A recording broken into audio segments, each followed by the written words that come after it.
এবং বিধায়ক হিসাবে উনি আছেন, বিধায়ক একটা কমপ্লেন করছে, সেই কমপ্লেনটাও যদি যথোপযুক্ত তদন্ত। দেখুন, নওশাদ সিদ্দিকী আমাদের পশ্চিমবঙ্গের বিধানসভার একজন মাননীয় সদস্য, আইনসভার সদস্য।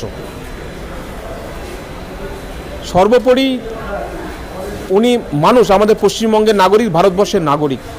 তো যে কোনো মানুষের বেঁচে থাকার অধিকার উইথ ডিগনিটি এবং লিবার্টি, স্বাধীনভাবে চলাফেরা করবে, স্বাধীনভাবে মত প্রকাশ করবে। তো প্রত্যেকটা মানুষেরই একটা সাংবিধানিক অধিকার, মৌলিক অধিকার।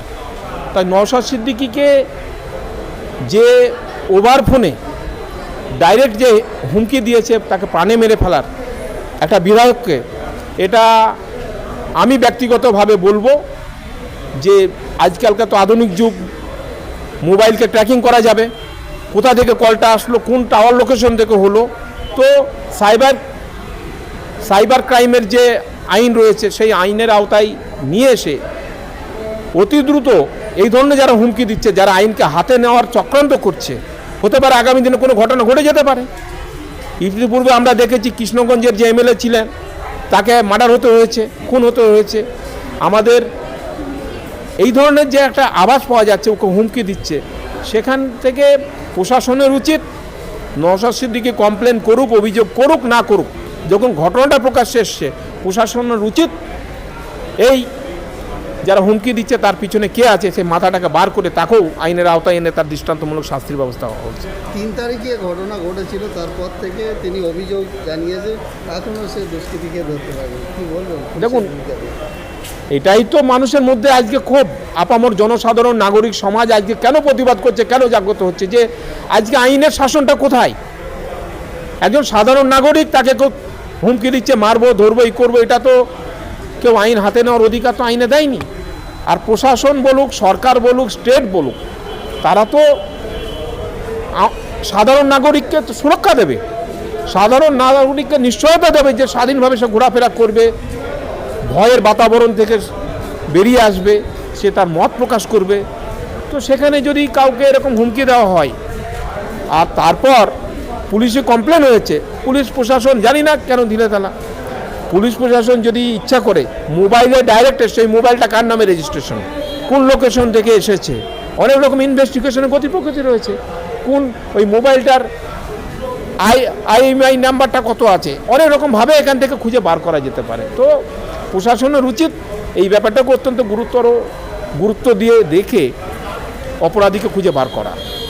এবং নওশাদ সিদ্দিকীর কথা বলছেন, আজকে উনি বিধায়ক তো আছেই, তরুণ নেতা, সে যে পলিটিক্যাল পার্টি হোক, অপোজিশন হোক আর শাসক দলের হোক, তো তার বিচার পাওয়ার অধিকার রয়েছে।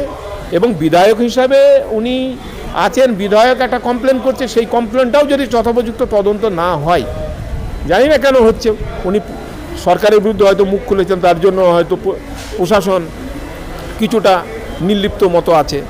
কিন্তু আমি বলবো, কমপ্লেন হয়েছে, কমপ্লেন হোক না হোক, যখন ঘটনাটা যখন নলেজে এসেছে প্রশাসনের উচিত অতি দ্রুত ব্যবস্থা নেওয়া অপরাধীর বিরুদ্ধে। ইতিমধ্যে আমরা শুনলাম যে রাজ্যপাল মমতা ব্যানার্জিকে বলেছে যে মন্ত্রীদের ডেকে ইতিমধ্যে ওনাকে বরখাস্ত করার জন্য বলেছে। দেখুন, সেদিনকে জুনিয়র ডাক্তাররা যেভাবে রাস্তায় নামলো, লালবাজার অভিযান, তারপর তাদের যে মিছিল, তাকে আটকাবার জন্য লালবাজার যে ব্যবস্থা নিয়েছিল, 9 ফুট উঁচু একটা গার্ডওয়াল তৈরি করে সকলকে আটকে দেওয়া যাবে না। ওদের ডিমান্ড ছিল যে আমরা কতিপয় কিছু ডক্টর, আমরা সিপির কাছে যাব, আমরা ডেপুটেশন দেব। তো সেই ডেপুটেশনটার দেওয়ার সুযোগ না দিয়ে পুলিশ প্রশাসন যেভাবে ডাক্তারদেরকে সারা রাত রাস্তায় বসিয়ে রাখলো, এটা সাধারণ মানুষ ভালো চোখে নেয়নি। তারপরে আবার ওই সিপি পরের দিন যখন আর চাপ সহ্য করতে পারলো না, ডেপুটেশন দিল। তারপরে যে শিরদাঁড়াটা যে উপহার দিল, এটা তো একটা সিম্বলিক। এটাই বলা হলো যে সিপি, তুমি সোজা হয়ে দাঁড়াও, তুমি নিরপেক্ষ কাজ করো। তাই আজকে ডাক্তার তথা সাধারণ মানুষের মনে প্রশ্ন জাগছে যে সিপি যেন কোথাও যেন একটা লুকাবার বা লুকোচুরি খেলার মধ্যে কিছু জুড়ে রয়েছে। ওনার কি ডেপুটেশন দেবে, ডেপুটেশন নেবেন, উনি নিরপেক্ষ কাজ করবে। তো সেই নিশ্চয়ই কোনো অন্যায়ের সঙ্গে উনিও হয়তো জড়িত, যেভাবে বলছে, ডিমান্ড করছে, তাই ওনাকে সরাবার কথা বলছে। আবার মাননীয় রাজ্যপাল মুখ্যমন্ত্রীকে বলেছে মন্ত্রিসভার বৈঠক ডেকে সিপিকে সরানো হোক, তো রাজ্যপালের এখতিয়ার আছে, রাজ্যপাল বলতে পারে। এবং আমার মনে হয় এই রকম একটা সময়ে যখন আপামর জনসাধারণ নাগরিক সমাজ জেগে উঠেছে, সকলের ডিমান্ড যে আরজিকর কাণ্ডে অপরাধীদেরকে খুঁজে বার করে তাদের শাস্তির ব্যবস্থা করা হোক, we want justice for RG Kar, এই যে কথাটা বলছে, এখানে মাননীয় মুখ্যমন্ত্রীর উচিত নিজেদের মধ্যে সংঘাত না করে, অর্থাৎ রাজ্যপালের সঙ্গে মুখ্যমন্ত্রীর সংঘাত না রেখে মন্ত্রিসভার বৈঠক ডাকা উচিত সমস্ত মন্ত্রিসভাকে নিয়ে, এবং মুখ্যমন্ত্রী নিজে থেকে তদারকি করে এই ঘটনার একটা যখন একটা ডিমান্ড আসছে মানুষ মেজের ব্যাপারে কী আছে একটা সিদ্ধান্ত নেওয়া উচিত। মন্ত্রিসভা বৈঠক ডাকুক, সমস্ত মন্ত্রীদেরকে নিয়ে একটা আলোচনা করা হোক, সিদ্ধান্ত আসুক। তো রাজ্যপাল যে কথাটা বলেছে এই কথাটা ফেলে দেওয়ার কথা নয়, কিন্তু রাজ্যপাল এই নির্দেশ দিতেও পারেন না যে তুমি সিপিকে সরিয়ে দাও ওখান থেকে। সিপিকে সরানোর জন্য একটা আলোচনা করে একটা ব্যবস্থা নেওয়া যেতে পারে, সেটা ডিসকাশন হোক, এটা আমাদেরও দাবি, নাগরিক সমাজেরও দাবি, ডাক্তারদেরও দাবি। ইতিমধ্যে সুপ্রিম কোর্টে আজকে রাজ্য সরকারের তরফ থেকে 27 মিনিটের ভিডিও আরজিকর কাণ্ডে সেই ভিডিওটা প্রকাশ করেছে, কিন্তু বাকি ভিডিওটা কী হয়েছে যদি বলেন? সেই জন্যই তো কিছুই যে সিবিআই যে ইনভেস্টিগেশন যে স্ট্যাটাস রিপোর্টটা জমা দিয়েছে, আজকে মাননীয় প্রধান বিচারপতি বলেছে এই রিপোর্টের মধ্যে এমন কিছু আছে যেগুলো প্রকাশ্যে বলা যাবে না, তার জন্য বললো আরও ভালোভাবে রিপোর্টটা তৈরি করে আগামী 17 তারিখে সাবমিট করতে। তো ব্যাপারটা অত্যন্ত গুরুতরভাবে সর্বোচ্চ আদালত এটা দেখছে।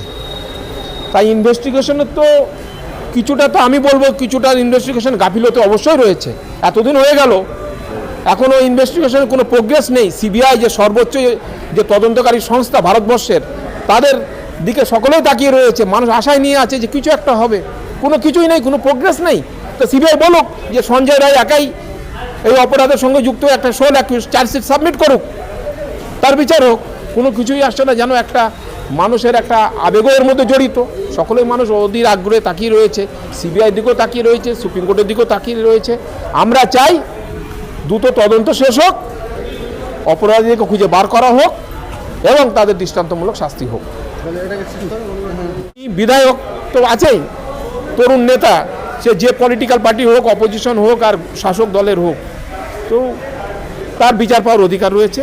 এবং বিধায়ক হিসাবে উনি আছেন, বিধায়ক একটা কমপ্লেন করছে, সেই কমপ্লেনটাও যদি যথোপযুক্ত তদন্ত না হয়, জানি না কেন হচ্ছে, উনি সরকারের বিরুদ্ধে হয়তো মুখ খুলেছেন, তার জন্য হয়তো প্রশাসন কিছুটা নির্লিপ্ত মতো আছে।